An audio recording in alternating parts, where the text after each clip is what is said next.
Brother Knights. Mes frères chevaliers, ne vous méprenez pas. L'heure est aux chevaliers. Les 18 derniers mois ont amplifié les anciens défis et en ont fait naître de nouveaux.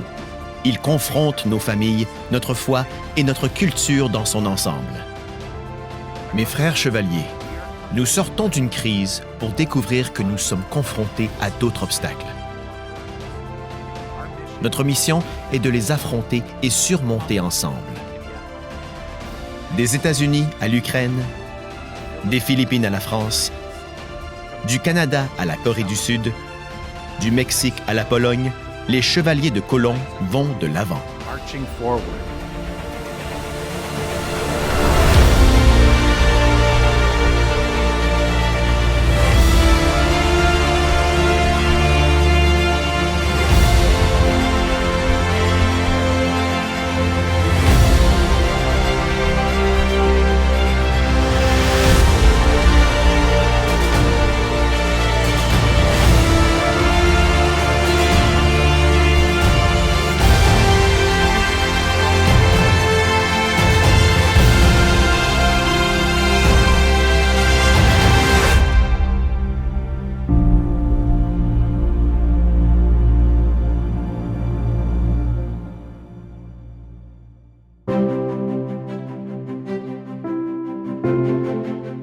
En août 2021, le 139e Congrès suprême s'est tenu avec plus de 500 délégués réunis virtuellement, alors que les effets de la pandémie continuaient à toucher les familles du monde entier.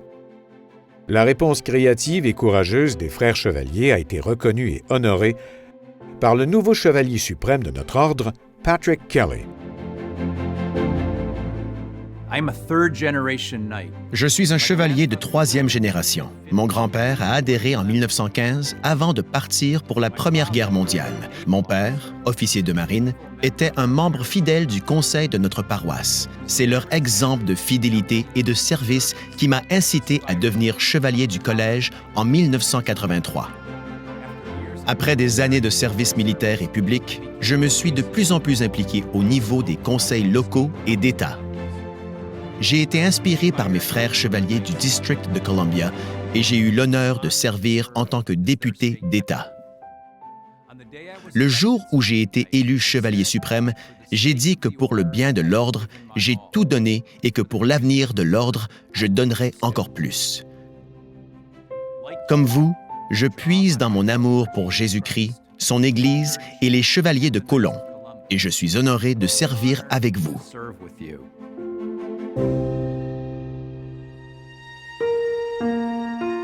L'archevêque Leonard Blair a célébré la messe d'ouverture depuis l'église St. Mary's, lieu de naissance de l'ordre, où le corps du bienheureux Michael McGivney est enterré. La messe d'ouverture a été un excellent moment fort. Elle nous a permis de nous concentrer sur l'identité du fondateur de l'ordre, sur ce qu'il a fait et sur la manière dont nous avons transmis ses paroles depuis presque 140 ans. La béatification du Père McGivney a été une fête pour les chevaliers de Colomb, mais c'est aussi un appel à intensifier notre réponse pour mener à bien la mission et la vision qu'il avait et pour la faire avancer. Le Saint-Père a envoyé un message officiel remerciant les chevaliers pour leurs activités caritatives et leur défense de la famille. Il les a également félicités pour avoir célébré l'année Saint-Joseph avec une attention particulière. Tout au long de son histoire, votre ordre s'est distingué, non seulement par ses efforts pour soutenir et aider les familles dans leur rôle, donné par Dieu, de premiers éducateurs de leurs enfants sur le chemin de la foi, mais aussi par sa défense publique de principes de la nature du mariage et de la famille, de la dignité inviolable de la vie humaine et du droit à la liberté religieuse. Ce témoignage reste aujourd'hui plus précieux que jamais. Les chevaliers ont accueilli un public international lors de débats qui ont été diffusés en direct dans le monde entier, en plusieurs langues, sur 3 réseaux catholiques.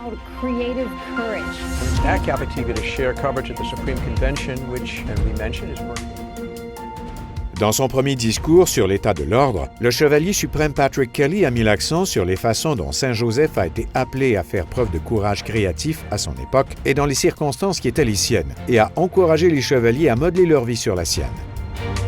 Saint Joseph a assumé son rôle de gardien de la famille. Il a protégé notre Sainte Mère, Marie, et notre Sauveur, Jésus-Christ. Il les a guidés à travers les périls et les a gardés à l'abri du danger. Lors de mon installation, je me suis agenouillé devant une belle icône du Père adoptif de notre Seigneur. Elle provient de l'Oratoire Saint-Joseph de Montréal, et cette image sera la pièce maîtresse de notre prochain programme d'icônes pour pèlerins. Elle voyagera dans toutes les juridictions au cours des 2 prochaines années. Cherchez-la. Demandez l'inspiration et l'intercession de Saint Joseph. Pour vous, pour votre famille et pour l'ordre. Il n'y a pas de meilleure preuve de la réponse courageuse des chevaliers face aux défis que les 18 derniers mois avec le programme Ne laissez aucun voisin derrière. De manière extraordinaire, les frères chevaliers ont relevé les défis posés par la pandémie de COVID. Au total, sous la bannière « Ne laissez aucun voisin derrière », les chevaliers ont donné près de 7,7 millions de dollars à des projets communautaires et paroissiaux, ainsi que 1,2 million de livres de nourriture et près d'1/4 million d'unités de sang. Nous avons soutenu près de 300 000 paroissiens et frères chevaliers en difficulté. Ne laissez aucun voisin derrière sera considéré comme un chapitre fier de notre histoire. Il s'agit d'une étude de cas sur le courage créatif. La pandémie était une période de besoin sans précédent, et les chevaliers de Colomb se sont montrés à la hauteur de la tâche. Tout comme l'Ordre a assuré le service pendant les pires jours de la pandémie, il s'engage maintenant à œuvrer pour le renouvellement de la vie paroissiale après la pandémie. La pandémie a amené les paroisses à fermer ou à limiter sévèrement la participation aux messes. Beaucoup de nos conseils ont suspendu leurs activités. Nous devons reprendre notre travail pour renforcer les familles, assurer la sécurité financière et servir les moins fortunés d'entre nous. Ce travail est intrinsèquement lié à la vie des conseils. Les chevaliers doivent également contribuer au renouveau de nos paroisses. Partout dans le monde, les frères chevaliers frappent aux portes, passent des appels téléphoniques et accueillent les paroissiens à la messe. Les chevaliers ont continué à répondre aux besoins constants de leur communauté par le biais des programmes de la foi en action, en faisant 150 millions de dollars de dons et plus de 47 millions d'heures de services bénévoles sur le terrain. De l'Asie aux Amériques, en passant par l'Europe, l'Ordre a servi d'innombrables causes louables, avec innovation et courage. L'année dernière, les chevaliers ont fait don de plus de 100 000 manteaux à des enfants, leur offrant le cadeau de la chaleur pendant les mois les plus froids de Washington, D.C., à la Première Nation de Constance Lake au Canada. Beaucoup de nos concitoyens n'ont pas le luxe de voyager pour se procurer les produits de première nécessité dont ils ont besoin, notamment les manteaux pour les enfants. Je veux juste remercier, vous savez, les Chevaliers de Colomb pour leur énorme contribution à notre communauté. Il y a tellement de besoins dans notre société en ce moment. Il y a tellement de pauvreté. Et cela s'est vraiment aggravé cette année pendant le COVID-19. Et donc, nous faisons de notre mieux pour aider à combler au moins une partie de ce manque. Au cours des 12 dernières années, l'Ordre a donné des manteaux à plus de 800 000 enfants. En plus de la réponse à la pandémie, les chevaliers ont fourni près de 1,5 million de dollars en aide aux sinistrés. Nous sommes intervenus à la suite d'incendies de forêt, d'ouragans, d'inondations, de tremblements de terre et de tornades. Nous avons aidé les victimes et même évité à d'autres de le devenir. Lorsque des incendies ont ravagé la Californie et l'Oregon, les chevaliers étaient sur le terrain, construisant des abris et combattant le brasier.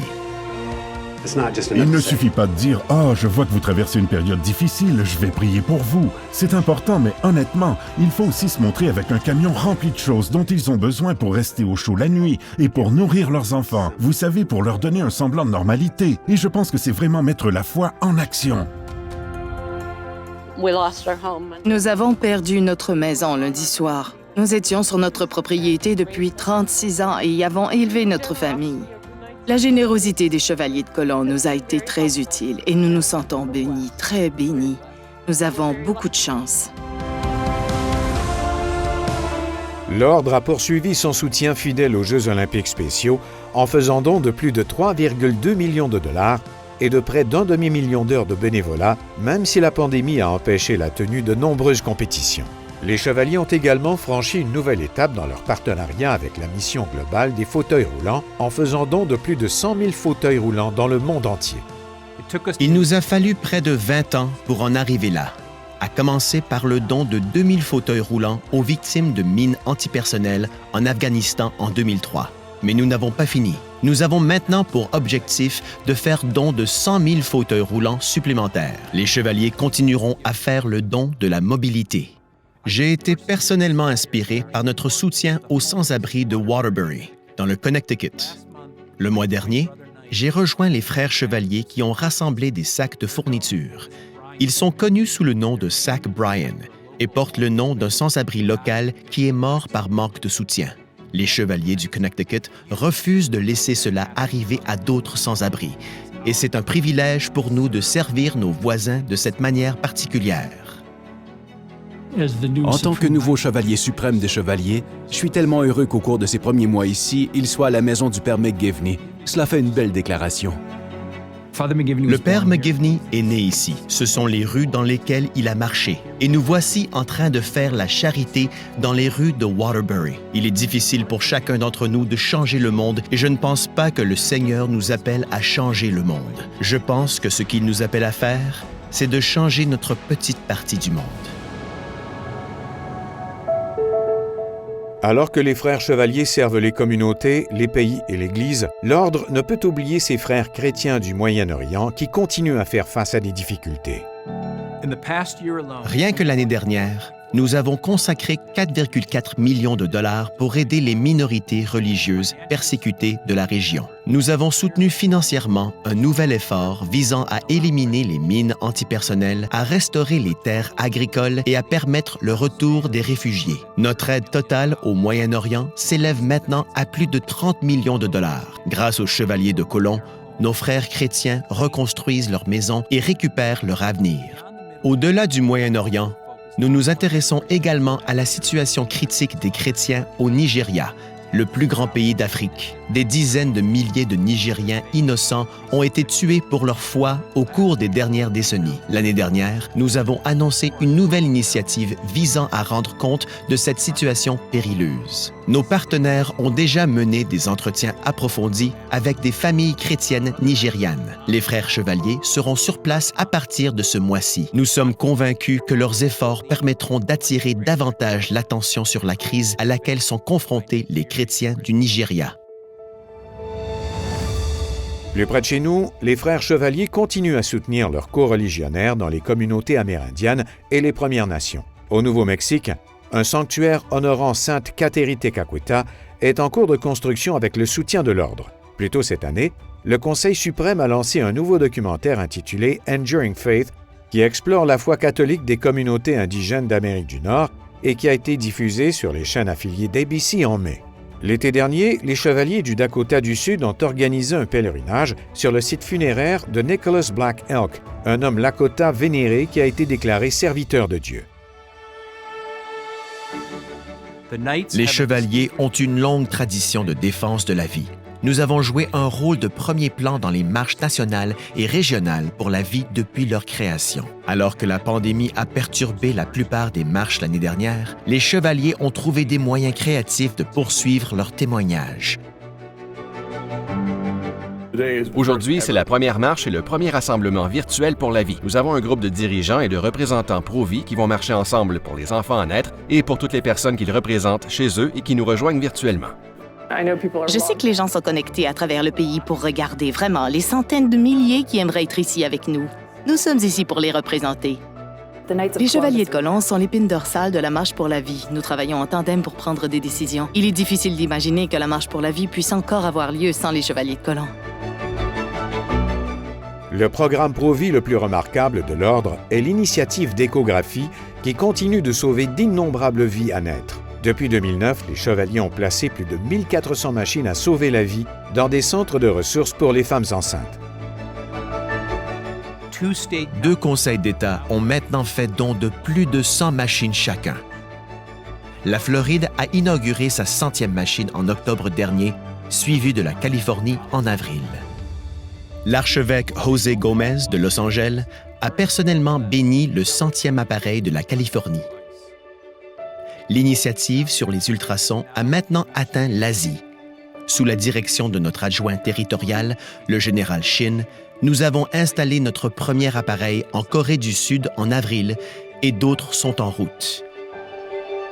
Tout comme les Chevaliers protègent les enfants à naître, ils protègent également les ressources familiales grâce à une grande variété de produits financiers. Si la pandémie a posé de nombreux défis à nos équipes de terrain, elle a fait ressortir le meilleur de leur détermination et de leur innovation.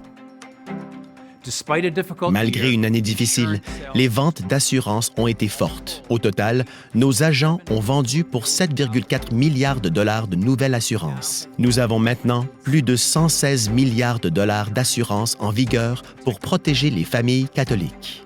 L'Ordre prend également de nouvelles mesures pour renforcer Knights of Columbus Asset Advisors, qui gère des investissements fondés sur la foi pour des centaines de conseils, diocèses et ordres religieux.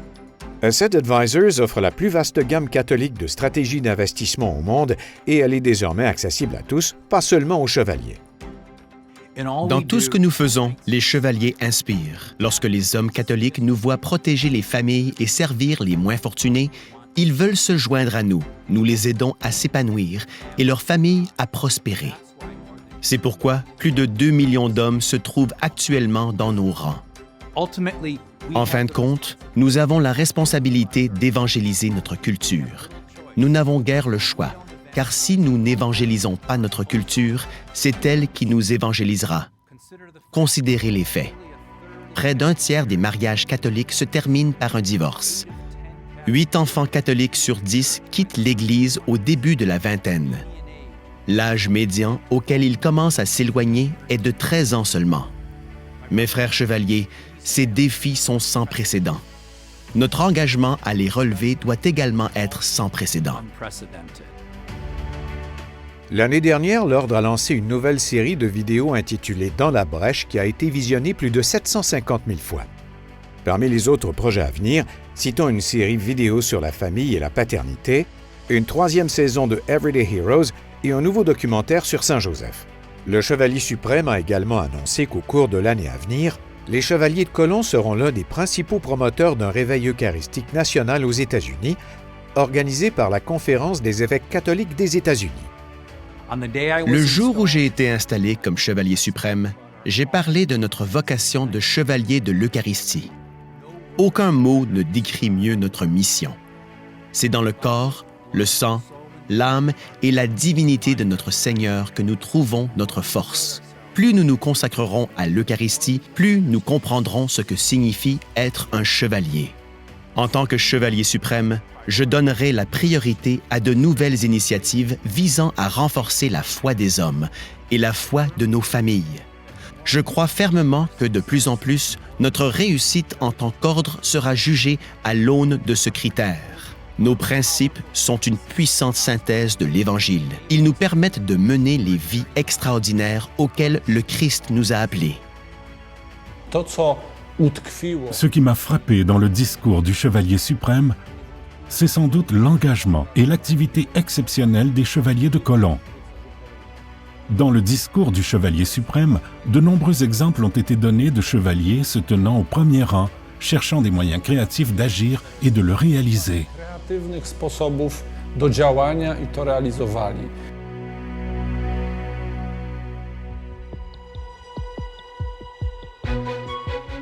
Pendant la réunion d'affaires, l'ancien chevalier suprême Carl Anderson s'est adressé aux délégués et a parlé de l'inspiration continue du bienheureux Michael McGivney pour l'Ordre.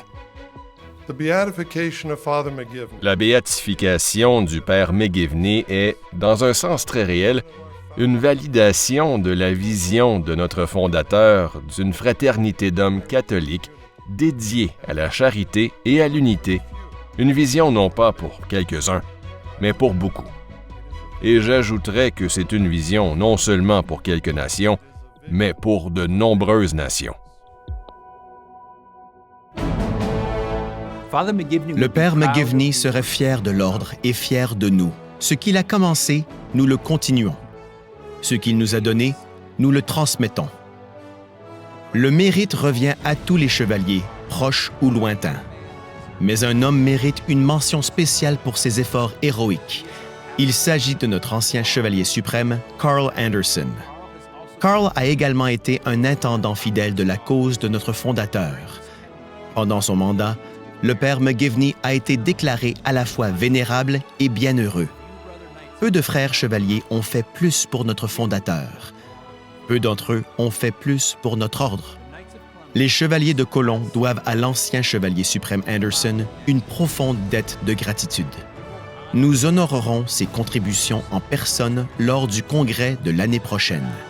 Mais pour l'instant, au nom des millions de vies qu'il a touchées, je remercie notre digne ancien chevalier suprême, Carl Anderson, pour ses 20 années de leadership fidèle.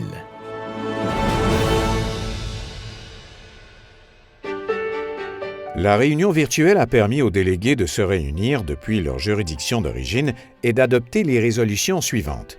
Célébrer la béatification du bienheureux Michael McGivney, défense de la liberté religieuse, construire une culture de la vie, solidarité avec les chrétiens persécutés, honorer nos forces armées, en soutien à l'amendement Hyde et aux dispositions similaires, en l'honneur de Christophe Colomb, en faveur d'une politique migratoire équitable, soutien aux premiers intervenants et réponse à la pandémie de COVID-19. Lors de la session annuelle de remise des prix, le Conseil suprême a reconnu le service exemplaire et les réalisations des frères chevaliers du monde entier. Le prix de la famille internationale de l'année 2021 a été décerné à la famille Stechak, parents de 2 enfants adoptés dont un atteint du syndrome de Down. Ce sont des gens passionnés. Ce sont des personnes qui se consacrent à ce en quoi elles croient et ce qui est important pour elles. J'ai entendu au téléphone que le Conseil suprême nous avait décerné le titre de Famille internationale de l'année et que notre histoire avait touché de nombreuses personnes. Je dois avouer qu'à ce moment-là, j'ai senti que quelque chose de grand était arrivé, que cela ne pouvait être une coïncidence, que quelque part, Dieu agissait et que notre témoignage pouvait servir d'exemple de bien aux autres. Être chevalier de Colomb est un témoignage que les hommes peuvent s'unir en groupe et réaliser de grandes œuvres. Ils n'oublient pas que l'appel le plus important est celui de la famille.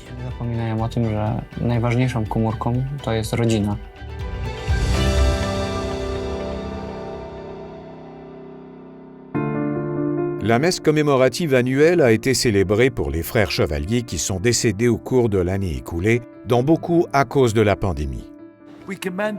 Nous confions nos chers défunts au Seigneur de la vie, et nous le faisons avec la plus grande confiance, soutenus que nous sommes par l'intercession affectueuse du bienheureux Michael McGivney. Alors que nous écoutons respectueusement leurs noms, portons-les haut par nos prières, en demandant que ceux qui ont cherché à vivre le principe de la charité sur terre puissent être comptabilisés comme faisant partie de la moisson éternelle du ciel.